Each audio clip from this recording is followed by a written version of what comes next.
Imagine all your audio entertainment available in just one place. That's what the Audible app is all about. With Audible, you can always find the best of what you love or discover something new. Audible has an incredible selection of wellness titles and originals, like The Light Podcast by Michelle Obama, Work It Out by Mel Robbins, and Confidence Gap by Russ Harris. Membership includes access to Audible originals, podcasts, and tons of audiobooks that you can download or stream as much as you want. And as an Audible member, you can choose one title per month from an ever-growing catalog of titles to keep. The Audible app makes it easy to listen anytime, anywhere, whether you're traveling, working out, doing chores, wherever your day takes you. New members can try Audible now free for 30 days. Visit audible.com/motivation or text motivation to 500-500. That's audible.com/motivation or text motivation to 500-500 to try Audible free for 30 days. The weather is cooling down a bit. The leaves are starting to fall. Yes, it's that time of year again, football season. And we all know the best part of any game day traditions are the ones that involve food. There's nothing like having everyone in your game day crew coming together to bring their best bites and argue over whose family makes the best chili. And while there's no need to mess with the perfection of game day classics, like a freshly grilled Oscar Mayer hot dog topped with Heinz ketchup and mustard, it's always fun to step out of your comfort zone and get creative with your recipes. Because there's nothing more fun than adding to your list of game day traditions, like making a creamy and delectable queso dip with Velveeta cheese that can be eaten with so much more than just chips. Now is the chance for people across the nation to find out whose game day eats reign supreme. It's your turn to show off your tasty game day food traditions. Go to www.gamedayfoodtraditions.com to share a photo of your game day food tradition to enter to win $10,000. Once again, that's www.gamedayfoodtraditions.com to enter to win $10,000.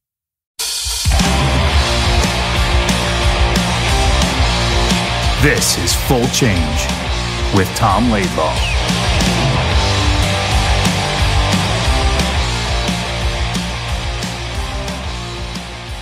Lunch to do. I have to have lunch. All right, we're rolling. Okay, Tom's good. Take us away. Tom, we got two Devil greats today. We're off to a wonderful start with Grant Marshall and Randy Velischek. Let's get into it. You know, Grant, what are we going to do? Like when an 11 o'clock show is supposed to start and somebody doesn't get on to like 11:20? The person that is late should take the guys that are not late. Beers and lunch and no kid. I agree 100%. Totally. Because it's a respect factor, right? Yeah. Randy, how are you doing? Are you like in some other time zone? Is that what the problem is? You can send me to the low minors where I belong. How is everybody? Marshy, it's nice to see you again. Good to see you, bud. Yeah, all good. I was actually on the ice this morning. Okay, that's the excuse. I was working on my game this morning. You making a comeback or what are you doing? I'm working on my pro. I got to keep my skills. Like I want to look like Grant. No, don't punish yourself. It's bad enough when you look like me every morning. Don't punish yourself. All right, so we're going to talk a little bit of Devils here. So our former Ranger with two Devils. Last year we did a little prediction show. And Randy predicted the Devils were going to win. I thought, no way, they're not that good. Man, they're good. They're a good hockey team. So, obviously, Randy's prediction was right, and I agreed with that prediction. The thing was, I think actually the best thing that happened to the Devils was the fact that they were down 2-0. You know, the Rangers are obviously a great organization. They've been around. They know they're also a young team as well. The thing is that what the Rangers did those two games took away what the Devils should have done and needed to do what they did last, whatever they did the rest of the playoffs. And that is, their MO is skill and speed. And once they turned it up, the speed, the skill set, the Rangers had a tough time. But do you think the Rangers played a better, smarter game in those first two games, or was it just the Devils didn't play their game? I think it was more the Devils didn't show what their true identity should be and why they don't forget going into the season, everyone was hoping the Devils would be in a 6-7 seed, right? Yeah. They ended up having the third best record in the league. No kidding. And the reason why they did is because of their speed, their skill. Everyone played together. Goaltending played well. Now this year it's just you see from a little bit of fool's gold when you watch the preseason, right? It's always obviously they're looking good. They're getting the form. They're 6-0. They look great. But what they're doing is I said in the event I was telling you the other day, I was talking to Steve Webb, Yeah. And I was saying, listen, Devils look good. He goes, Grant, he goes, I was at the game. He goes, they're so skilled and fast. It's going to be hard for a lot of teams to stop them when they're healthy. Well, you know what I thought they did against the Rangers, too? I thought they took the will away from the Rangers, which was surprising. Like, remember that there was that fight there in game 3. I can't remember which game it was. Anyways, and that big defenseman was hammering some people that you got there. The ball. Yeah, so Goudreau stepped up and fought him. Yeah. And, it was a good move, right? Good fight. He's not really a fighter. Then, though, they were aggressive with their legs. Yes. Speed. Totally. Rangers couldn't hang with them. Yeah. Like, you remember that one, they scored a shorthanded goal, I think. Panarin turned the puck over. Fox. Yeah. Oh, yeah. Well, a couple other players really had a tough time, and I was very surprised because I'm a big Panarin fan. Sure. Fox struggled a bit at times. Yeah. Zanabad as well. It's just, again, I think it ended up being more of first 2 games what the Devils didn't do, right, to where they turned and said, well, this is how we're going to be and try and keep up.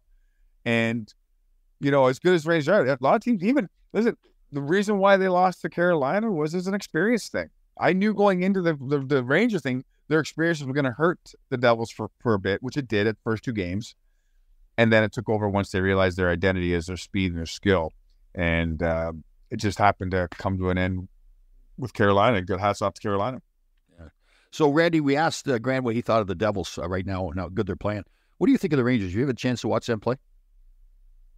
I'll be honest with you. I mean, I'm keeping track, but what I watched the highlights last night. The Rangers looked old. Like, they just looked out, and certainly not as quick as the Devils are. Right. I'm going to reiterate what Grant said, that most teams are going to have trouble with the Devils and their speed and their team speed. Right. They're going to be tough to beat. And the Rangers, I mean, unless I'm missing something, they didn't really make a lot of moves this summer. It's not. Yeah, then you talk about making them look old. They picked up some older guys too at short-term deals, but they did. Yeah. They don't have anybody who can skate like Jack Hughes. Not even close. And but don't forget, they're good. They're ace in the holes for sure. He's the best in the league. You lose him, it gets tough. But you got to have your players play. You need your players and all the guys to play. I wouldn't count. I mean, don't forget. Like I said again, preseason means nothing. It absolutely means nothing. It just get the legs under you. Yes, the Devils are clicking, but they also have they've been clicking all last year. But to add guys like Toffoli, oh yeah, they're really good. And who's the I'll be surprised if they're not. I'm always trying to not on the top 5, 16. Right? Who's the guy they got from San Jose last year and they re-signed him? Meyer. Yeah, Meyer. Yeah, good. Yeah. Another big thing is they have Luke Hughes now, who's going to have a full-time job. Who's going to be an awesome defenseman for them. He's a heck of a defenseman. And that Nemec kid. Oh right. But to Grant's point, and the Devils are fast, there's no question. But the Rangers can be like guys like Kreider. I know he's a big man, but he can fly too. They have to skate though. That's been the problem. Like last year in the playoffs, they just didn't play their game at all. Well, that's just it. Kreider's one of the best players in the league. Yeah, totally. You know what I mean? With the exception of maybe a McDavid or a McKinnon. Right. But Kreider's going to get his 40 goals. He's going to do his thing. He's going to get he's great in the power play off the post like that, which drove me nuts watching the Devils in the power play. Like, that's what he's good at, right? Yep. You want to take him. But, it's a matter of everyone clicking. Like you had it before the pre-show, Jack Hughes is a stud. And Lafreniere, where they need him to be that. Is it because he's French-Canadian, Randy? You think that's why he's struggling so much? First of all, I'm an Austrian, not a French. I'm not a Quebecer in that regard. But honestly, they seem slower. They just do. Yeah, you're right. Compared to the Devils' young guys. Yeah. They just that's the thing. That's the tough part, right? When you get a first overall pick, like Lafreniere hasn't started really playing. It's definitely not the same way as Hughes has. So, yeah. Well, same thing with Kakko too. Number 2 overall. He's kind of, But guy like you, when you watch them play like the Devils, they're playing with an air of cockiness, but it's on an edge. It's not the arrogant cockiness. It's a cockiness where it's like, I'm going to show our speed off and our skill set, and that's going to suit cockiness, but in a confident way. If they continue doing it that way, they're going to be really good. But if they start reading their own press and doing all these things, then that can be kind. The role could reverse a bit. So they got to keep it in check and keep doing what, being aggressive with their legs and their skill set, and not be afraid to make a mistake. Then they'll be okay. I wouldn't do this to Greg because I'm going to put him on the spot, but I'll do this with Randy. What do you think of Lindy Ruff as coach? I loved him as a player. He was hard nosed, and the Jack Hughes voted for him, gave him a vote of confidence 2 years ago when they remember that season they struggled, and the fact that the young guys actually, the key guys stepped up for him. I think that said it all for a 20-year-old to step up for a veteran coach that I don't know what their relationship was going in. I don't believe it was one. And I believe that's at the end of the day, your star players are going to make or break your career as a coach in the NHL, and that's probably true to every sport. The fact that young guys are buying into whatever mess he's saying, and with the humbleness that Grant talked about. Grant, so we'll jump with you now. We're going to bounce around a little bit, but we were talking about coaching. So I wanted to get your opinion of it's an old story now, but the Mike Babcock situation in Columbus. What would you read on that? So I think everything gets blown up crazily. Yeah. So, okay, I got 2 points. I think both are at fault here. One is, I think people get a little too sensitive. But then there's the other side is like, Babcock, what's your friggin' point? Yeah. And apparently he was doing it in Toronto too. I didn't know that. But why? Yeah. I'm like, especially in this day and age with phones, just why? That's not your role. It's not your job. Whether you meant it in a different way, I just like, why? And then, when guys are leaking and doing things like that, I'm like, it just takes away from the ultimate goal, and that is to be a team and to win and I just think, you know what? Yes, he shouldn't be there. It's going to be a problem. It's going to be a distraction. Why are you there? Why are you doing it? It's just stupid. You know what I think it is with him? I ran into him a lot when I was in the Asian business, and he was coaching in junior hockey. He always wants to be the smartest guy in the room, right? So he's going to revolutionize coaching. So this is something nobody else has done before. So he's looking into kids' phones.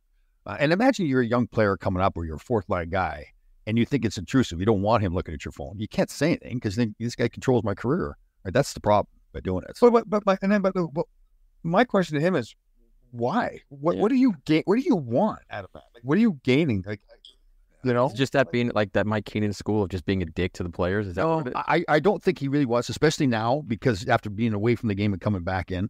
I think, again, I just think he wants to revolutionize the game and revolutionize coaching. He had this thing before where I saw him got interviewed, they did a documentary on him or something. And he would log in all his practice drills for, I think the whole time he was a pro coach. I don't think anybody else does that, but he was so proud of this. I don't know what you're doing with it. If you want to do it, go ahead, but it's really not. Well, these guys both worked under Lou, who is notoriously known as a hard-ass coach, but you guys had no interactions like that with Lou, right? He wouldn't pull anything. Oh, my God, no. Lou was the type of guy that was like, he tell his own boss, the owners, these are my players, our players, leave them alone. Leave them alone. Don't talk to them. He was, if it had anything to do with internally, it was internal, and it was like, you know what I mean? He doesn't want to know. He just wants you. All he wanted to know is, are you going home? Are you getting your rest? Are you eating properly?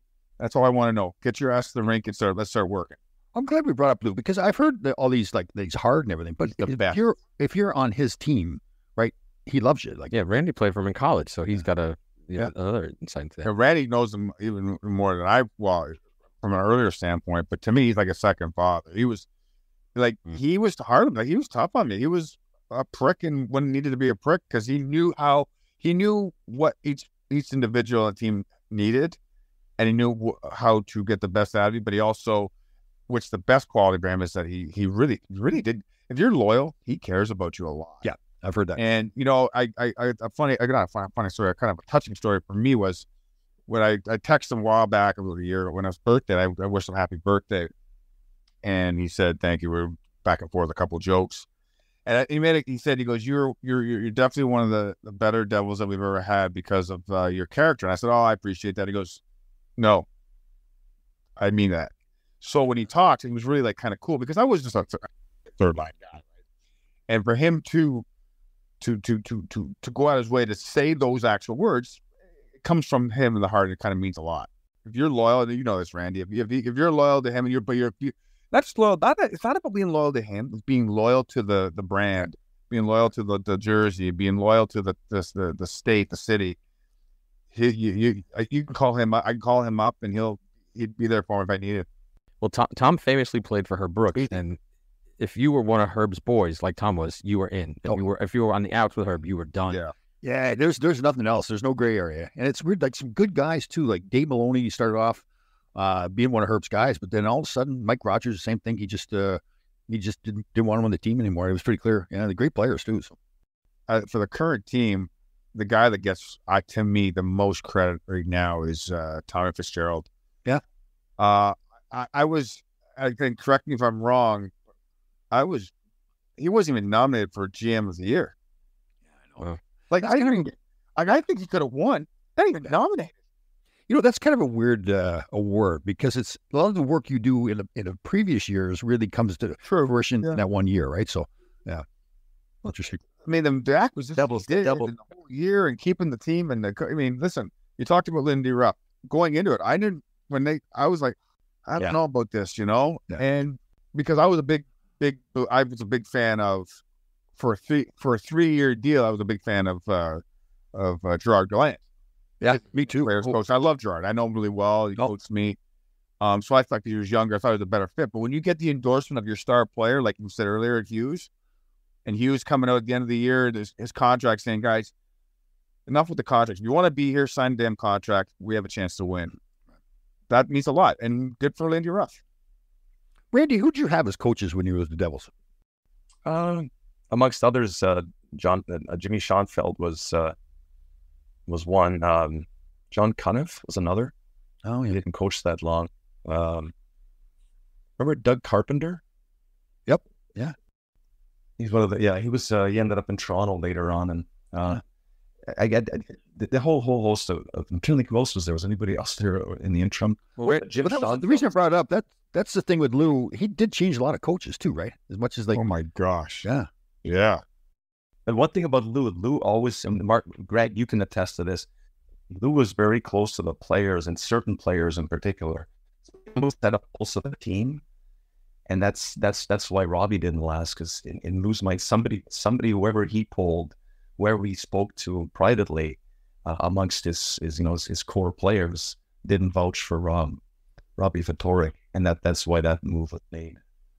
Yeah, and Lou is the ultimate captains, right? The Martys and I'm sure the Martys and the Scott. Yeah. I can see that with Robbie. I played with Robbie, and then he coached out in L.A. too. Man, he was all discipline, right? It's just, so Marty probably would be a little bit more freewheeling and having some fun. That wasn't Robbie's thing. Yeah, but it has to be a fine line to fit. Like my favorite coach was the late Pat Burns, right? Oh, he was, and he was a hard ass, and he was hard. And Lou, they get butt heads at times too, but they had that internal respect and that, I guess, at the end, the same goal, right. Lou respects any Montreal Canadian player, and Lou has this incredible. Amongst his, I think Lou's formative, what made Lou as a person, like Lou was very well read, and Lou read all the greats, whether it's football, baseball, whatever it is. He felt that what the Canadiens dynasty and what they brought to the table, Lou was very much admired that organization. And that's why when you look at the coaches that he brought in, Jacques Lemaire and then Larry Robinson later on, you'll see there's always the Canadians, the culture is something that Lou always believed in.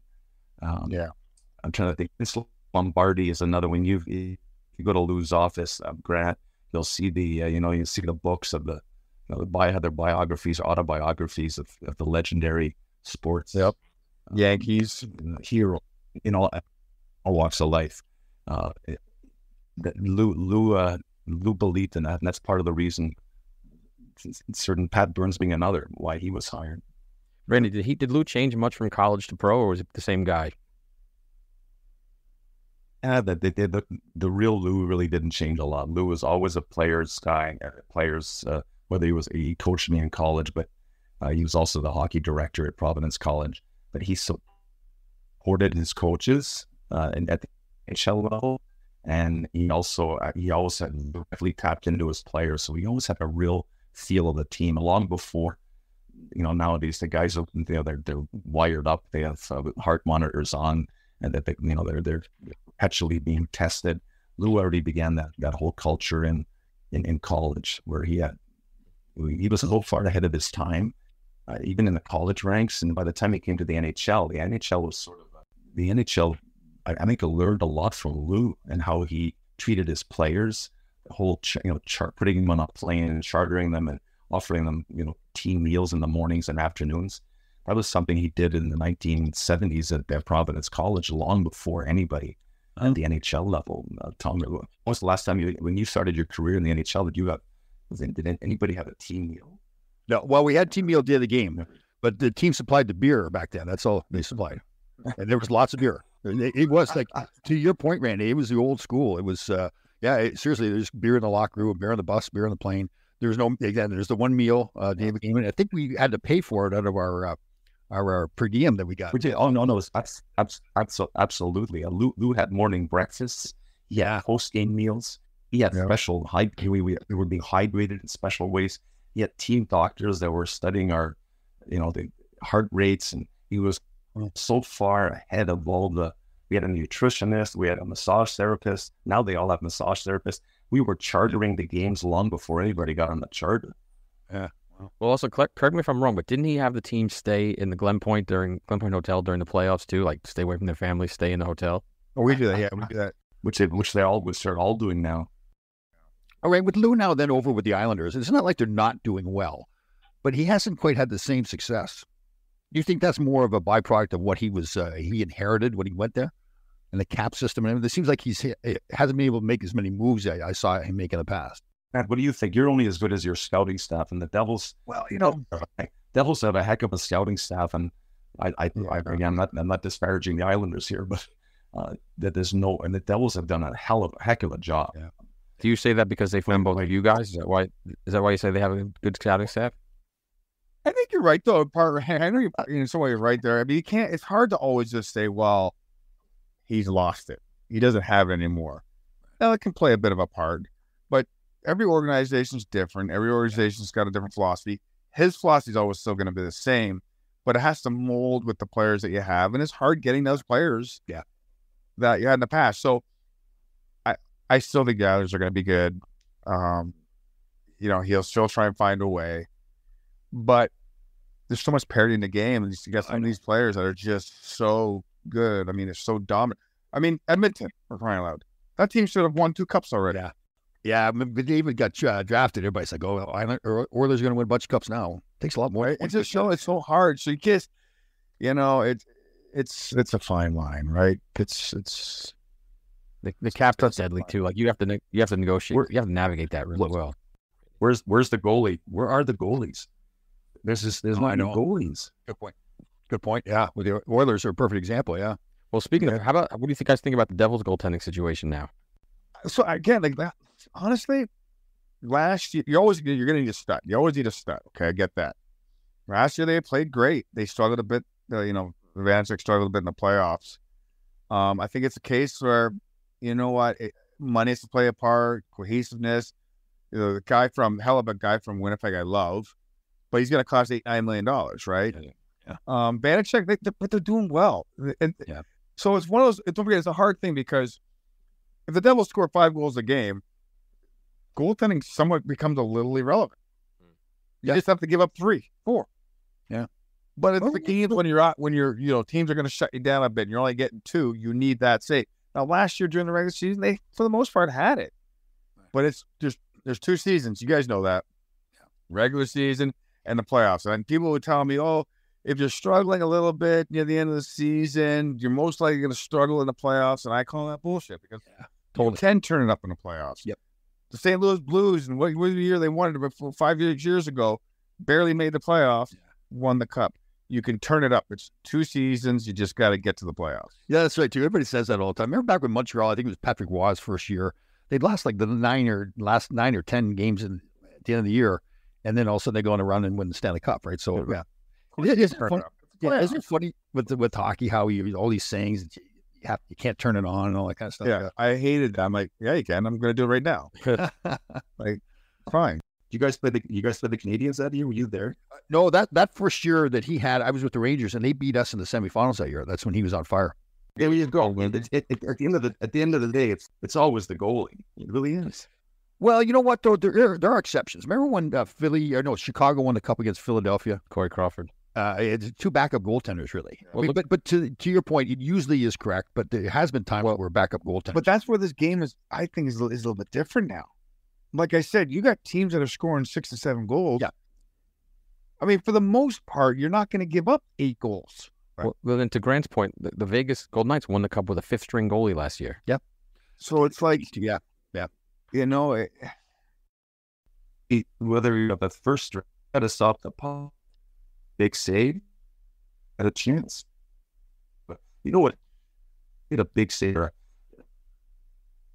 The side. Hey, Grant. You're Grant, can you run over to his place and pay the bill? Pay the electric bill?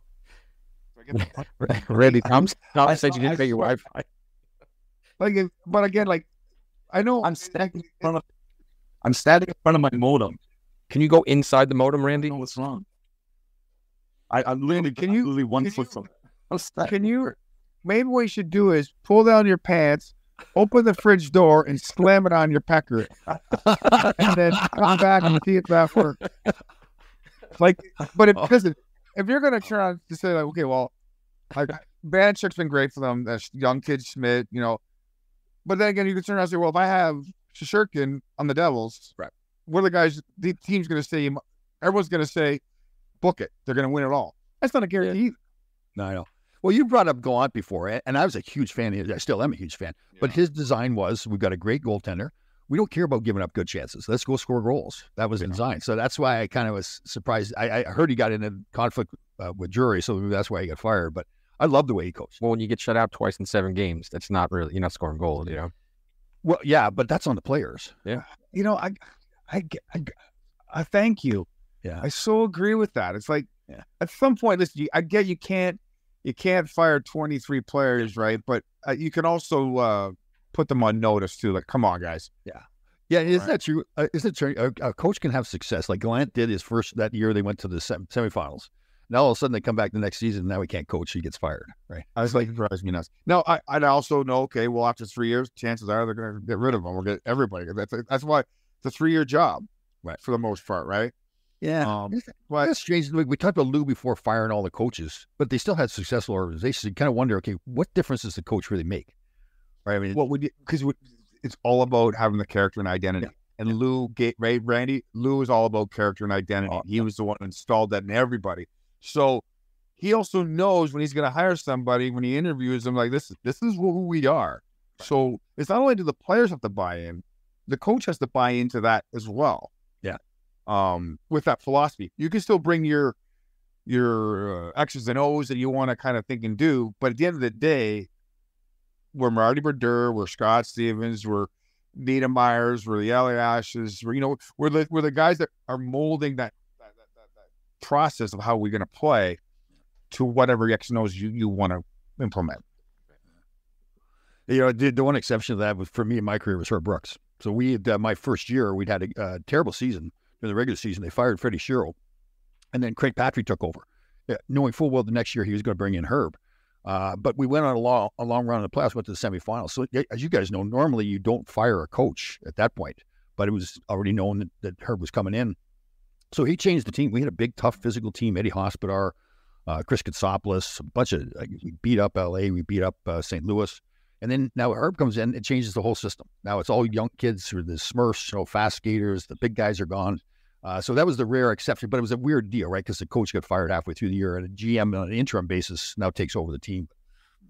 Well, Lou's jumped behind the bench a couple times too. Yeah, but to Grant's point, he doesn't change the culture, right? Yeah, Herb totally changed the culture. The Devils always. I remember Lou telling me up until like the salary cap, it was like he goes, Mashi, we don't rebuild here. We don't rebuild. This is who we are. We don't rebuild. You're pretty good with the impressions. Who was it? You did somebody there before. You did the Forrest Gump. Let's hear the Forrest Gump one again. What I say the Forrest Gump goes, what is that? I know what love is, Jenny. I may not be a smart man. See, Randy, you know what it is? You're stuck now with 2 TV stars on this show. I've watched Grant host a golf events. He's very good. Oh, that's excellent. God. Well, that's something I forgot to bring up. I will Venmo you later, Randy. Okay. Yeah, I forgot to bring this up. So Tom Smith played a small role with Howard Stern, so he's technically on TV. True. Grant was a star on the Battle of the Blades. Yeah, and got lifted by my wife. That's right. You got a new wife out of it too. Yeah. Did you win the whole show? No, I lost in semifinals. Oh wow, because Tom did a guest spot on Survivor as you guys. I was a star. Oh, 5-episode guest spot. And unless you're AI, you have survived. Yes, that's right. And the only guy that has not been on a TV show then is Randy Velischek. Randy, what? Oh, absolutely. And now we know why. Now we know why he can't even turn on a computer. I'm impressed. I am technologically challenged, to say the least. But I'm blaming technology on this one. We'll allow you to blame technology, but when we're amongst friends, we're full-fledged blame. Oh yeah. If two idiots like me and Grant can get on a computer, then you should be able to do it. You're a nerd. But the funny thing was, you tap the link, you write your name in, and you join the group. Who's that? Seriously. You don't have to get like an IT team who's behind you to do it. That was not happening. My spouse was not here to help. That's right, because we did a show together before and you got on all right. So maybe he's getting old. Maybe it's that dementia or whatever they got going in, like Joe Biden. Maybe he's got the Joe Biden disease. Yeah, but I want to joke about that. I've my bell rung too many times. That's well, I was worried that you were trying to figure out your flip phone. I had to remember. I had to get rid of that. I had to get rid of that because I couldn't cross the border with it.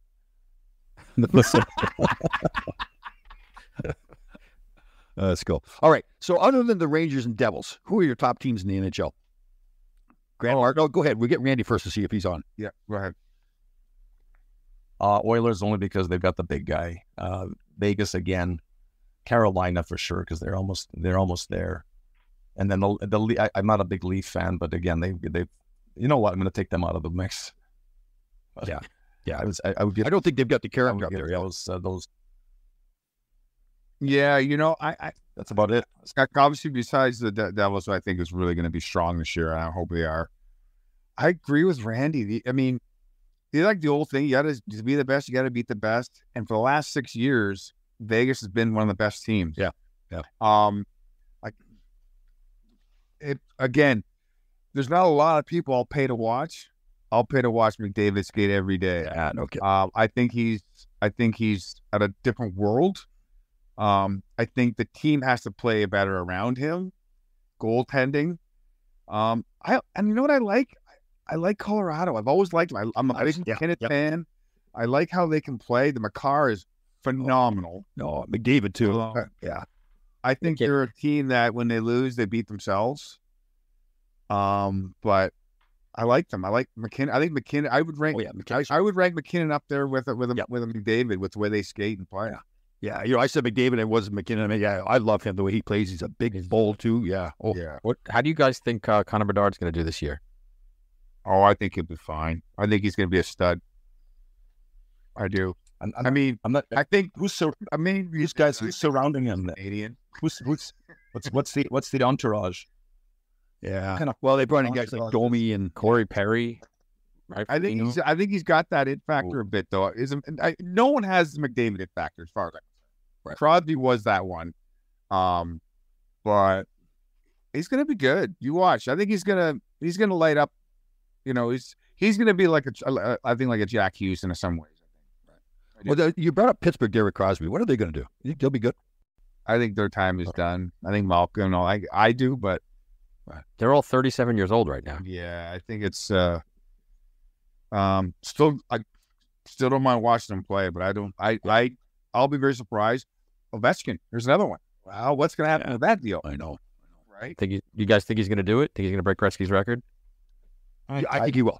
I believe he's going to hang it until he does. I think it's inevitable. That close. Yeah. He deserves it the way he's going. So I would love if Gretzky kept it personally, but yeah. The guy's good. The guy can't deny the guy's a goal scorer. Yeah. And there's the thing with both Washington and Pittsburgh, right? You've got star players and you may want to rebuild, but you can't really rebuild when you got a Crosby on your team. You can't rebuild when you got Ovechkin going for that record. So and that's the hard part. Well, it's kind of like a scenario like if you want to bring up the Rangers, in my opinion, as great as this guy was, the mistake the Rangers made is they should have got rid of Lundqvist earlier. Yeah. a couple of years earlier. And the reason why I say that is he was still pretty good. You're going to get a couple first round picks for him, and and you're going to get, you know what I mean? They held on him a little too long because they went with the, we're buddies or we're the loyalty factor. I understand that, but again, sometimes you gotta break it. You gotta break the thing. Yeah. Well, Glenn Sather did it before with Brian Leach. Right? Brian Leach had that fantastic career, and they traded him at the end of his career. So on his birthday, no less. That's right. Yeah, I forgot about that. Yeah. What do you think, Randy? Do you agree with that? I would agree. Look what the Canadians did with Carey Price. The same thing. They got a goalie. They must internally that he was whatever, besides personal problems he may or may not have had, but the whole physical thing, they must have known that. And so 7 years ago or whatever it was, imagine what he was worth. I look at that organization and they're depleted despite the first round picks.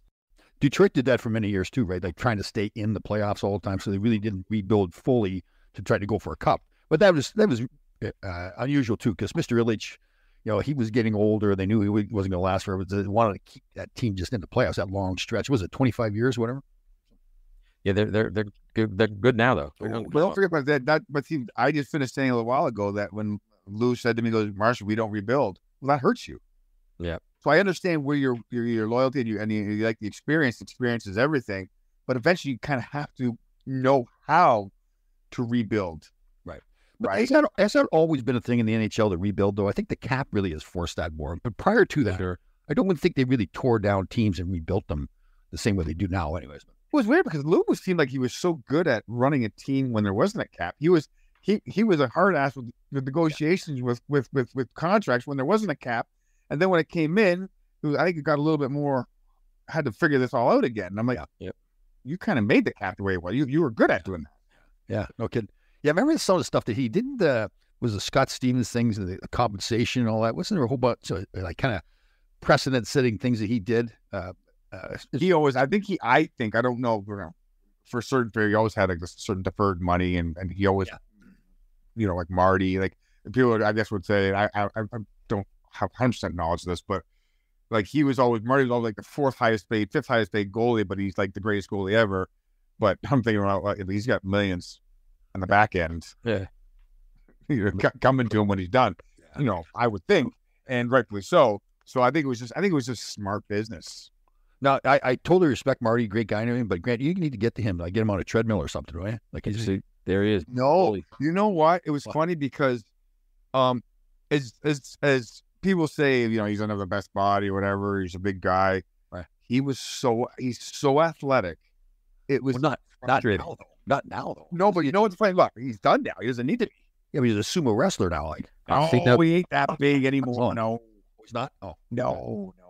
Well, you know what's funny?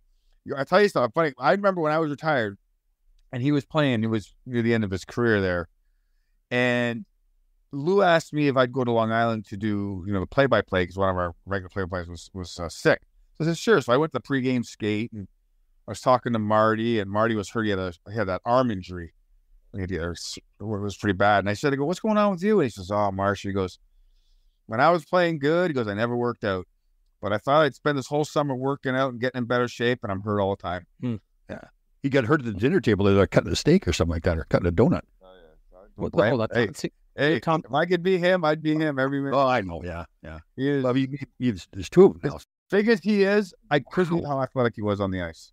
Yeah. No, he was good. He was great. Hey, you know what? I want to be careful. I'm saying that out of love. Like, I care about him. Oh, no, I know. Oh, fuck. I know what you mean. And he would be the first to say with the beer and say, oh, yeah, I don't want to be. Mistake I made was getting in shape. That was the old game. Now, Tom, all you guys are in great shape. Randy's in great shape. Randy could play now. All three of us are taking care of ourselves. But remember, Marcia, you played with Dano, and Dano's great line was stretching. It's overrated. Yeah, we do the team stretches, and Kenny hadn't wanted. Was he the same with you, Brent? He wanted nothing to do with it, and he never got hurt ever. No, he never met. I remember Dano. Dano always be like, he's always loved his arms, right? He always loves his arms. He's like, gets a penalty. He goes, Raph, you can't give me a penalty for being the strongest man on the ice. That's funny. Idiot. Who's a funny guy that you guys played with? John McClain. Like, he was good on the ice with the one-liners. So I said to him one night when I got traded to L.A., I said to him one game, I said, he had the C on. I said, who'd you blow to get to be captain of the team?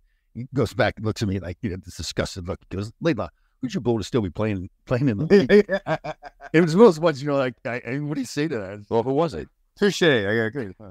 I was that. Okay, I'll answer your question, but can you answer mine first? Yeah, Right. Oh, yeah. You go first. Yeah. The question we ask sometimes too, and we've asked Tom this, like, which current Devil player for you guys do you see yourself in? For Tom, it's Ryan Lindgren with the Rangers, but Randy and Grant, who do you see on the team that like reminds you of yourself? Mal? Yeah. No one. I guess I'm sorry. That's the answer. There's no one that's me there. Yeah, the game's The only one that was closest probably would have been maybe Wood. Okay. Yeah. Miles Wood. Miles Wood. Yeah. But McLeod maybe. Yeah, you were that. Like, I'd love to say Hughes. Yeah. Right. That's funny. Did I ever ask you this? Who was your favorite player growing up? Like, who's your idol? Cam Neely. Oh, yes. Nice call. Yeah, Cam Neely. Man, he was hard to play against, especially with Boston Gardens. Like, the small building. So big. Oh, yeah. And when I played against him, I was a snot-nosed kid in Dallas and played against him, like, fucking big. Just a big man. Did you ever get a chance to tell him that he was your favorite player? I never did, no. Oh, that's cool. No. But yeah, he was my favorite player. He was my idol. I always wanted to be like him. I thought I tried playing at a minor league level like him, but he was just so scored. Yeah. Because I'm a lefty, he's a lefty, and he's a power forward. I tried to be a power forward, but I made a step one game. I didn't. Yeah, we played a game in LA one time, and he was with Bruins, obviously, and I had the puck lost in my feet as usual, and he comes running towards me. I had to step into him, and I knocked him down, and that's the worst thing I ever did because now I pissed him off. Right now you woke the giant up, right? Yeah, totally. Grant, you're a Toronto guy too, right, Grant? Yeah. So you're not another guy. It'd be a Wendell Clark. Oh, well, there you go. Yeah. And a good dude too. Good dude. Yeah. But you're not a Leafs fan, right? Because Tom didn't grow up a Leafs fan, believe it or not. He was from Brampton, but he wasn't a Leafs fan. Yeah. I was a Leaf fan growing up. You were, okay. Yeah, I was.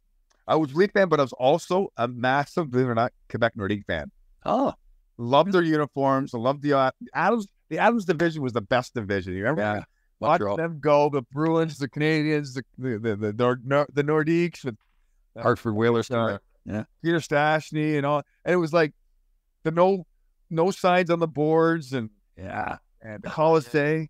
How great was that watching that? Oh, yeah. Those old buildings, like going into the Montreal Forum as a kid, like watching hockey in Canada. The same thing with Maple Leaf Gardens. My first game at the Garden, I suckered a guy, knocked him out right at center ice. Dude, Daryl Sittler comes skating over towards me. And I watched Sittler play so much. I'm serious. I'm thinking, like, I wanted to get his autograph. This is Daryl Sittler. Yeah. Meanwhile, he's dropping the F-bombs at me because I just knocked his teammate. Yeah. I'd say Maple Leaf Gardens is my favorite rink. What is it? I think Maple Leaf Gardens is my favorite. Yeah. Being from Toronto, smelling that. But I remember, I played in Dallas. We closed the Forum, which was cool. Oh. I got drafted to the NHL to the Maple Leafs at the Forum, right, in '92, and then we played them when I was in Dallas. We closed the Forum, and I have the last road penalty. Oh, there you go. Very cool. I was actually at the last night of Maple Leaf Gardens. Brian Berard, who was playing for the Leafs, he was my client in the agent business. And they put the boards down on the ice at the end. They had a couple of bars, and we sat there till 3 or 4 in the morning drinking on the ice surface of Maple Leaf Gardens. That's awesome. They actually gave us a certificate to show that the seat number we were in and everything from it. I saved that. So, yeah. Take the seat. You should have ripped the seat out. Like Grant said, though, go ahead. I can tell you a funny good story with Wendell Clark. I was a rookie at the training camp. A few of us went to do you remember the bar right next to the Maple Gardens, PM Toronto's? Yeah. So we all go to PM Toronto's, a few of us, and then all of a sudden we look at the bar, and this girl, gorgeous, red leather skirt, leather top, and a little red cowboy hat, right? Like hat, like out of this, like to show Dallas something. Sit at the bar, and then a few of the older guys come in with Gilmore and Wendell Clark. Clark sits down. And where he sits is so funny because he sits here, kind of the pillar right here, right? And then this girl starts talking to him. That girl starts talking to him. She goes, "Oh, can we hear? Who are you? What do you do?" She goes, "I'm Wendell Clark." He goes, "Oh, cool. So what do you do?" So the bartender comes over, taps, goes, "Look over his shoulder." It was a picture of him just like this, right? Yeah, that's me.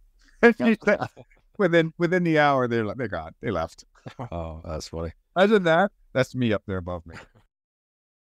So, Luke, We lost Randy. Thank God. He got swallowed up into Austria or his motor or something. But let's get Grant's prediction for the Devils before we close out. Well, no, we don't. So it's obvious you're going to pick the Devils. I'm going to pick the Rangers. So anybody other than the Devils or Rangers, who are you picking to win the Cup?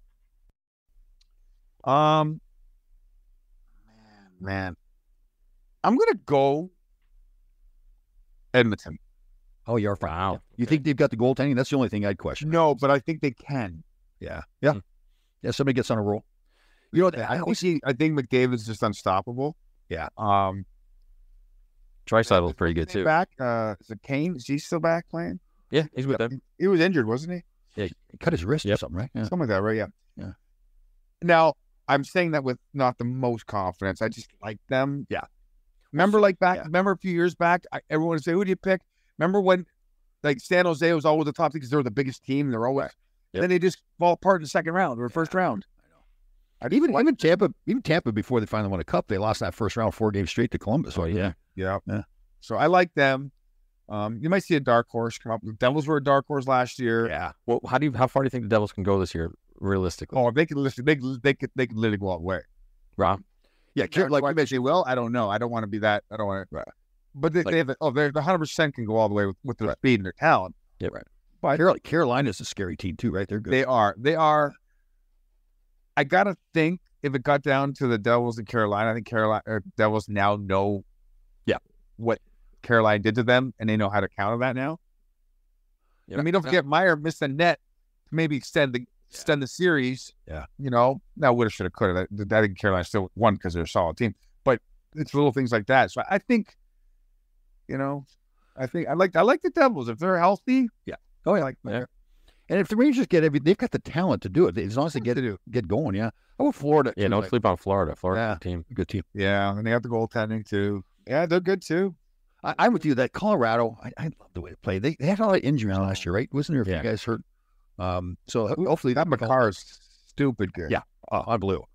God, isn't it like you imagine playing against a guy like that now? I mean, there was talented players when we played, but man, those kind of guys are scary. Kind of like when remember playing against Paul Coffey? Oh man, it's like, well, here he goes. Yeah, I'm starting to go the other way now. Here we go. Turnstile. I remember I got traded out to L.A. We played the Oilers in the first round of the playoffs, and we beat them the first game in Edmonton. It's the worst thing we could have done. They just you feel it coming too. It's just like, we shouldn't have won that game. Yeah. God. Could we have not just made it close? Yeah, I know. Oh God.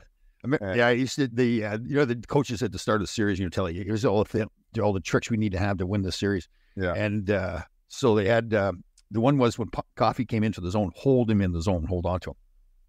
So I held on to him for a while. We knew each other a little bit. And he just, Tommy, I know what you're doing. Let me fucking go.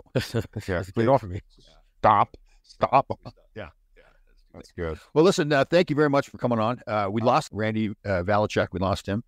What a waste. Well, seriously, maybe you and I should just do a whole show on Randy Velischek and like how we could help him. Yeah, but what are we going to do for all the rest of the 40-minute filler? Listen, great having you on the show. We're going to have you on again. You got a fantastic personality. And a lot of stuff for the Devils. Keep going. Yeah, thanks, Grant. And thanks, Randy, for coming on, wherever you are. All right, brother. Grant, thank you. Bye, guys. Be good.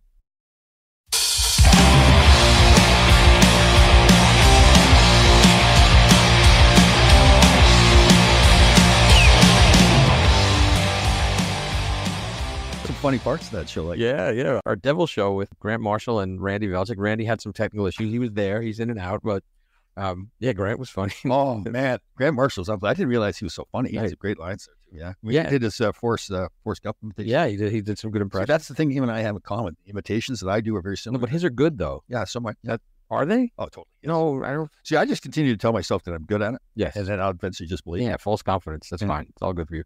But that's a great show with talking about the Devils, and I think they're right. I think the Devils are a legit Stanley Cup contender this year. I hate to say it as a Ranger fan, but they're a very good team. They're a good team. Again, the only question is their goaltending, whether that holds up or not. But we've talked before, other teams have won with something kind of average. But like I said, Aiden Hill was a fifth stringer, and he won a cup. Yeah. So, props to him. And he's not a fifth stringer anymore, but still. Yeah. Yeah, that is the thing. If you've got a good enough team, overall team, they're good defensively and offensively, I mean, like we talked about Vegas last year. I mean, part of their success was getting out of their zone. Yep. And that is more defending now more than it was when I played. Like when we defended, you actually hitting. You just beat the crap out of people. Yeah, and now it's get the puck out of the zone as quick as possible. Well, the Rangers, you don't need more than good goaltending because the Rangers always had years of Lundqvist and now it's Shesterkin, and they didn't win anything. Yeah, well, but then that 2 years ago when they went to the semifinals, like that was a good character. Right. That is the thing with the Rangers. Like more with the Devils, I think you know what they are.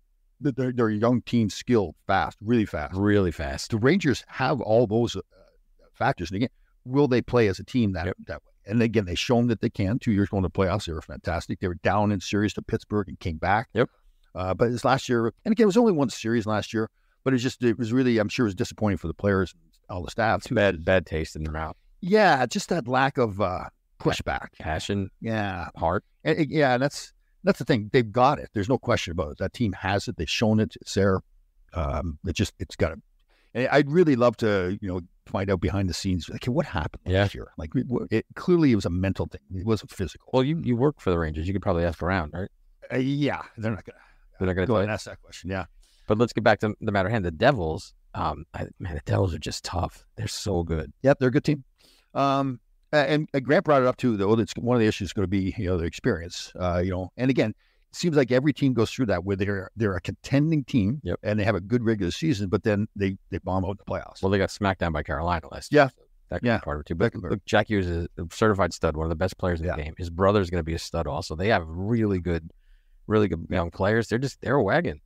They are. And when you watch them play, man, they're fast. And there's a lot of fast teams in the National Hockey League now, but they're maybe the fastest team, the overall team of anybody in the National Hockey League. And they made the Rangers look like a slow old team last year in the playoffs. And that's the thing. They're not a slow old team. I don't think about that. Obviously, I'm a big fan of the Rangers, and I want to see them do well. I just hope they found like that drive. Spark. Yeah. Something. And again, you know what? It was one playoff series that they had. So you can't, and they had a good regular season, again, like they did the year before. The coaching changes come in, and again, we talked about it on the show too. How much do the coaches really make a difference, right? You've got to be a capable coach. But as I've always said, it goes way back to when I was playing, the coaches get way too much credit when the team wins. They get way too much blame when the team loses. So, and they're cyclical. They, like you said, they go about 3 years and then they get cycled out for someone else. This is funny. Because, me being a big George Gallant fan, and you think, well, that's the game now. It's gone. Yeah. Like, I'm trying to think who the last coach, like maybe Barry Trotz in Nashville. He was there for a long time. That's true. But who else has really stayed in one spot for a long period? Look at the Sutters. They've moved around. I mean, there's just coaches just move. It's a carousel, coaching carousel. Yeah, you look at Vegas, where they're what is it, 5th year? Then they won the cup. Yep, and they've been their third coach. They had Gallant first. Cassidy won the cup, but they've had a few coaches. They had that's right. So I think the players just they lose the room, and then you got to get a new voice. I never really. I'm trying to think back when I played. Did the coach lose the room? Did he lose? Did Herb lose you guys? I don't think he did. I more think it's again, it's your locker room. Like a coach coming in with a bunch of adult hockey players, man. If he's coming in doing a big speech to get you fired up or whatever, I just don't think that's it. I think it's more the locker room. Like you've got to, you don't have. There's nobody else like Mark Messier, but you got to have that leadership to make sure everybody's ready. They build a culture. Like up in Boston with Chara and Patrice Bergeron. Sure, they built a culture there. Like if you walk in that locker room, you don't give that same effort and work that those guys are doing, then. Well, look at another coach who's been around for a long time is Cooper in Tampa Bay. He's a good coach, but he seems like he's more hands-off players coach than these other guys. Well, it's interesting you say hands-off. Like we had Ken Hitchcock on the show, and he talked about how during the Olympics, I think it was, where he was going to go down in the locker room. Very hands-off. Yeah, he kind of stuck his head in or was listening to what the players were saying. He's realizing, I don't need to go. Yeah, that's almost like parent being the, like, okay, my kid can do this now. They got it. Totally, yeah. Yeah, I can't tell you how much. I mean, remember Berube took over St. Louis the year they won the cup? Yeah. One of the first things he said was, I have to fix the locker room. It's amazing that he said that. There's a character player when he played that was at the locker room, and he understood that what he means when he says, I need to fix the locker room. It's the guys in the room that have to control the things. Again, you're the coach, you're the guiding, point them in the right direction. But that's that magic word culture that, totally, yeah. And that's what I wonder, like in a place like Toronto, do they have that culture? To this point, they've shown that they don't have the culture. Tons of skill. No question, but I'm not a Matthews fan as much. I seen him sometimes where, listen, you don't expect him to fight, but he's a big man. If somebody starts picking on him, he just leaves the pile. I've seen it happen a few times, and then he expects everybody else to come in. Yeah, well, Gretzky did that too. No, Gretzky would stay in there. I mean, everybody knew he wasn't going to do anything, but he wasn't like he got away from the shit. And again, Matthews is that big guy too. So you prefer him to be more like Ovechkin, who was actually had fights when things go. It's that whole like the culture, the character, the grit, like the Adam Graves kind of guys back. Well, there's not a lot of guys like Adam Graves. No, but I mean, they're there, and again, it comes in different forms, right? I mean, like John Tonelli back when I played was never a fighter, but he was tough. Yeah, he was just never quit. Just you couldn't get him to back down. You cross check him in the head, do whatever you want to do. He was never quit. That's the kind of mentality that you want from your guys, from top to bottom. Again, some guys are going to be better players, like physically. Some guys are going to be better goal scorers. Some guys are going to be better fighters. But to have that overall team. Yeah, well, if we jump back to our episode with Dave Maloney and James Patrick, they said that Brian Chartre was the most driven player they've ever played against. They said he would do anything to win. Yeah, he was. He was nasty. We actually did an alumni game. He was at the Rangers and the Islanders, and he was there, and we kept talking about something. I can't remember how he said it. He says, I was hoping the guys are going to accept me because of the way I played. Like, meaning the older guys now that were retired because he was so mean. But yeah, everyone forgets that. Yeah, totally. Like, listen, we were buddies with Bob Nystrom and Clark Gillies, and those guys were like, imagine unless you're a total D-bag, guys, The only guy, and he wasn't a bad guy, but Ken Linsman. Oh, the Rat. Yeah, so we played an alumni game against the Bruins. It was actually at home and home. We're up in Boston. Okay. This is like before the pandemic, so 4 or 5 years ago. And then we were down here at the Garden, and I was talking to him a lot. He was like a human being like anybody else. He hurt his knee in the alumni game, and he had to leave the game. And the guys were going, couldn't happen to a better guy. Oh, wow. Really? So he was one of the rare guys of all the alumni guys. 30 years later, people still hate him. Wow. Because he did some stuff that was kind of, it was one thing to be tough and mean, but to be dirty and not back it up. Yeah. But that's the way he played, and then he was consistent. He did it against hence the nickname, the Rat. Yeah. Yeah. But going back to culture, the Devils, and it comes from Lou. They've always had a great culture in that building and in that team, or within that. Even with new owners, they just have a great Devils culture. It's all about winning, and those guys touched on it, Randy, about that. It wasn't about being respectful to Lou. It was about being respectful to everything around the team, the city. That was really interesting the way they said that too. That to incorporate the city and everything. Oh yeah, it wasn't just the teams. Just by chance, when I was working at Nickelodeon, I happened to have lunch with Lou Lamoriello. He was sitting at a deli counter. I sat next to him. And he just said about the room. He said the room is the most important thing, Tom. And he said, I tell all my players, if they can get a better offer elsewhere, take it. Like, that's how you negotiate. He's like, just take it. Yeah. So we did a podcast with Dougie Brown too, right? We did. Did he touch about that? Because I don't think he was in that inner circle with Lou as much. I don't think so. No. Yeah. I think he was. Randy Velischek was because he played for him in Providence, and he played for him with the Devils. Yeah, I remember it was interesting. He listened to Dougie Brown because he played with Lou, but it wasn't like he was one of Lou's. He wasn't his guy. Yeah. Well, some of your friends always talk about how you were Herb's guy, and they weren't. Totally. Yeah. It's funny to look back at that too. Like the guys like the Dave Maloney's was a good hockey. He was a very good hockey captain player. Of the team. And even Gresh, Herb didn't like Gresh either. Yeah, it went a 5-game series against the Islanders. Gresh only dressed for like the first game, I think, and the last game. Yeah, the last game. He scored that great goal in Game 5. Yeah. Did Pierre LaRouche play for Herb Brooks? Or was he did. How did they get along? Yeah, they did get along. Yeah, but he was so gifted. Yeah.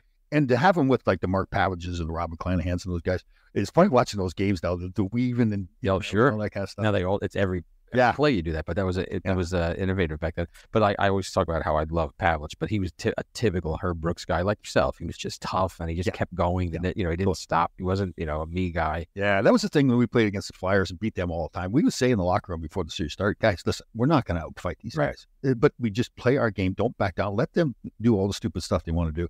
And you can tell how frustrated they were getting because the stuff they were always doing, they just couldn't do it against us. Yeah, it wasn't effective. Yeah. Did Herb say that? Like they say in the movie, play your game. Yep. Oh, definitely. Yeah. Well, I've told you the story over and over, right? The toe drag move. Oh, yeah, for sure. But what were some of the great Herbisms that he had for you guys? Think of any? Well, the best one that I ever heard, I still use today, is passes come from the heart. Passes come from the heart. And he was like, we'd been practicing. If we were kind of like half-assed or whatever, he would stop practicing. He would be intense. He was a right-handed shot. He'd grab the stick and he'd get down. He'd have somebody go like 20 feet away from him. And he would take that stick and he'd like squeeze the sawdust out of it and just like wire a pass onto the other person's stick. Passes come from the heart. And it would work. Now we pay attention to practice more. If you think about it, though, if you extrapolate that, he's spot on, because when you pass the puck to someone, you're giving something to someone. You're trying to put them in a good spot. So that actually is, a form of, it's not love, but it's you're sharing, you're giving something to your teammate. Totally. Well, I've used that in life. And I've talked to many people that it's if you're going to do something, put your heart in it. Just don't do it. And that's the case when you're little kids. Sometimes when they're out there playing, they'll just kind of flip the puck over and hope that it goes on the other person's stick. But you can make it. And when you stop and you say to them, make the puck, tell yourself you're putting the puck on your teammate's stick, then they do it. Sure. Because I think that's about life. If you really want to do something in your life, you go all out of what you do and put your heart into it. Yep. And I think you've coached, and I coach Mike's now. Like if bad passes just ruin everything, they ruin the drill, they ruin the flow, they ruin everything. So that Herb was onto something there. Passes. Yeah. Well, and that was the psychology with Herb. Again, way ahead of his time. Like understanding all that kind of stuff, understanding the people. Like we made fun of Mike Babcock, looking at the phones. Yeah. His theory was, or what he said was that, he wanted to see the family. That was BS, though. That was BS. Yeah. But with Herb, it was like he really spent time getting, like, I didn't realize he was calling old coaches and asking other people about who you were as a person.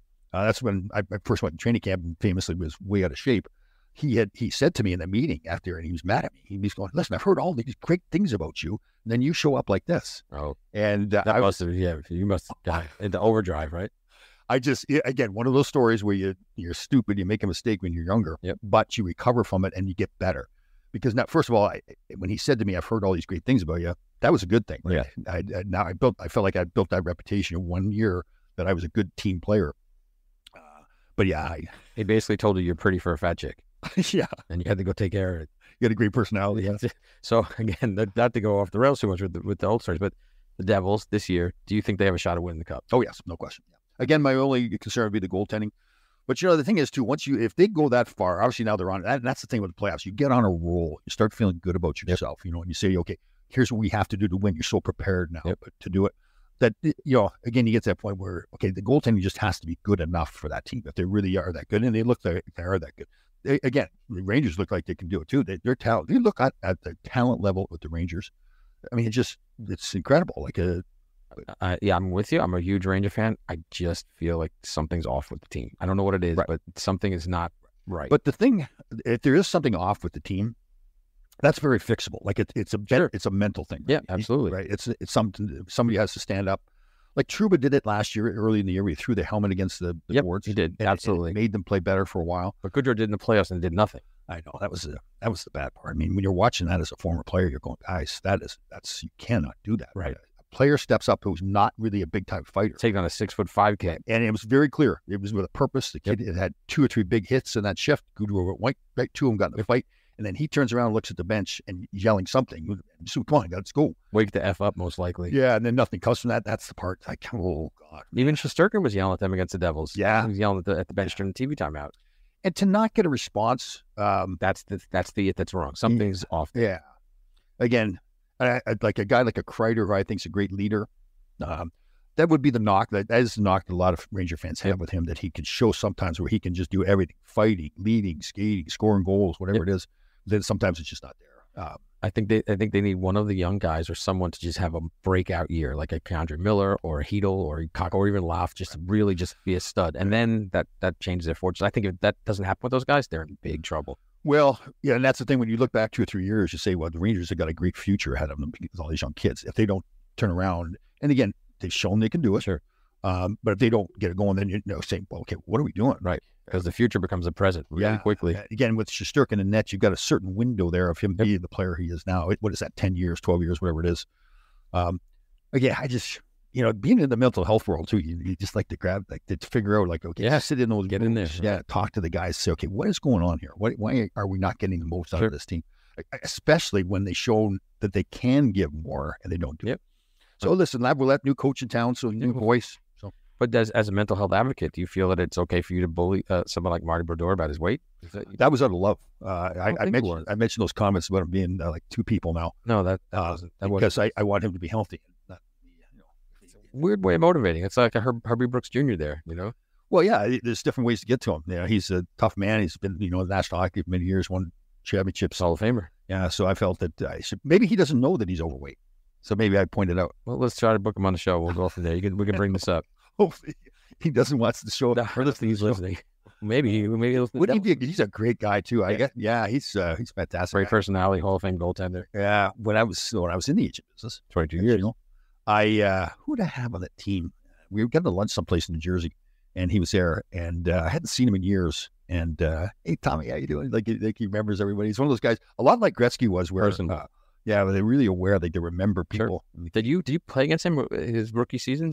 Yeah, probably did. Yeah. And I just didn't again got an agent right away. Came after that. So awesome.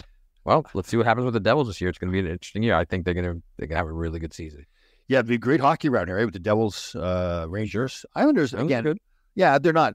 I don't think they're in the Devils category or the Rangers category, but they're still a good team. Great goaltending there too. That's the thing. And there's another New York team far north, but they're on the come up too. Buffalo's a good team too. Yeah, they are. Yeah, they did. They made that big trade for Eichel and got some good young players back. Yeah. Apparently, I don't know the coach that well, but Granato is coaching there. Donato. Yeah. But apparently, people love him as a coach. Like he's intelligent, really players coach and everything. Tony's brother. Yes, Tony Granato, who I played with in Los Angeles, and I've actually played against him when I was with the. Oh, that's right. He was with the Rangers, and he was trying out for the Olympic team. I think it was. He cross-checked me in the lip. Okay. And there was a splinter still on my lip, and the referee didn't call it.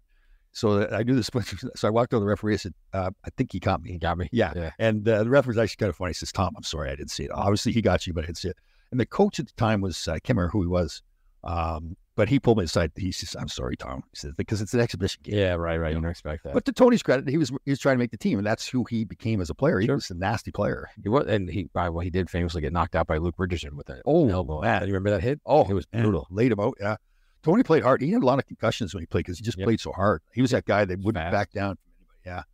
Yeah. Speaking of hits, do you remember, people could YouTube this one, when Messier, he threw a dirty hit at Madonna. Oh. Knocked him out cold. They put him in the stretcher, and the MSG's coming, and they drop him. And we should ask Sam when we had him on, because poor Sam Rosen was like, oh, no, they dropped Mike Madonna. That was hilarious. And he's strapped, and he's like, he can't get, it's that. There's another funny video of a soccer game where they're trying to take a guy off the stretcher, and the two guys on the stretcher both turned around with their butts tasting, so they're going in opposite directions, and they're kind of fighting each other. Oh, no. Oh, man, I get stuck in those reels. There's some funny stuff up there. Yes, you certainly do. Anyway, great show with the with Randy Velischek and Grant Marshall, and I don't want to say go Devils, but for our Devil fans, you can have a good year. Definitely we will, yeah. Funny guy, Grant Marshall, too. We got to do a few more shows with him. He's funny. Yes, absolutely. And he was ripping on Randy, who was late and had technical issues. So, and again, same thing. Him and I are brothers, but the imitating other people, like we're so good at it, both of us. Are you, though? You wee body lad. Oh, you gotta change that up. How about the German accent I was given there? That was spot on. Let's hear it. You can't do it. I can't get in the mode. Like it's like can't turn on, right? Auf Wiedersehen, listeners, and the ones in Germany, thank you for listening. And in Austria. Yeah, speaking the Deutsch. Is that it? No. Oh, God. All right, Grasshoppers. Thank you for listening. We had a fantastic show. We'll see you next time.